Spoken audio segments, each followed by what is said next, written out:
Hey guys, it's me. I'm back again with a quick look, an early look at the Mirror's Edge beta. But before I get into that, this is the first video I've recorded post downtime. We've been offline for about 2 weeks, and I apologize about that.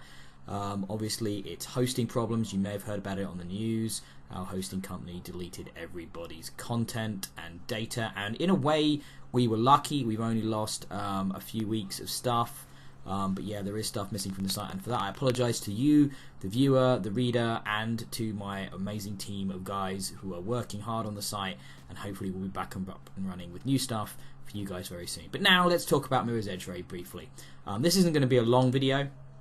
I actually was reticent to play too much of this beta. Actually, I was fortunate enough to get into the closed beta over the weekend that's just passed for Mirror's Edge, and I also had hands-on with it back at EGX last year, and things were definitely rougher back then, but it still showed a lot of the promise of what a Mirror's Edge game could bring to the table in a new generation of hardware, with the new graphics and all kinds of things. It looks amazing.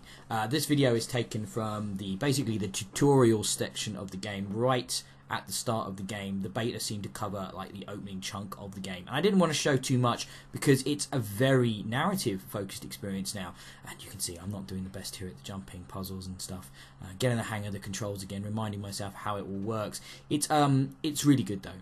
I mean, you'll immediately, the traversal mechanics will feel very familiar if you played the original Mirror's Edge way back when on the Xbox 360. But for me, the biggest innovation and the thing that I found the most enjoyable about what they've done here is they've really made the combat so much more compelling and interactive and positional. You saw a little bit of it a minute ago.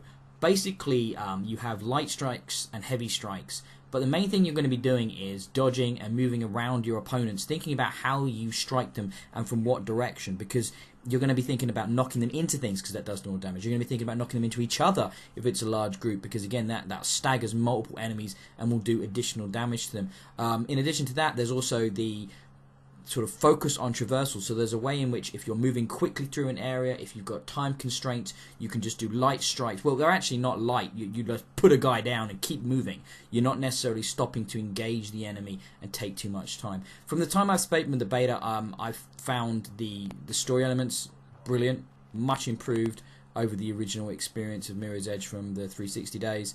I found the voice acting and all of the digital acting really, really cool. I really enjoyed the combat, and the traversal feels as great as ever. If there was one complaint I would have, it's that this is a beta, it's not finished code, and it was a little bit framey, but I expect they'll sort all those problems out prior to release in just a few weeks' time. Well, actually, a little bit of delayed now to early June, but it should definitely be on people's radar.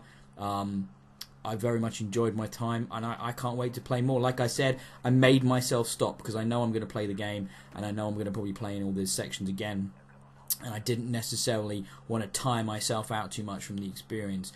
But from this, and from my time on it on EGX, I can say without a doubt that Mirror's Edge Catalyst is looking like it's going to be a really cool game. And, you know, it's a surprise that we're even getting it, to be honest, and I'm so glad that is happening. And I think you're all going to have a lot of fun with it. So I'll be back, of course, with more coverage for Mirror's Edge Catalyst when the game is approaching release or around release in June. And make sure you head over to BXB Games. We're now back. Check out the content. There's much more to come. And I'll see you guys soon. Cheers.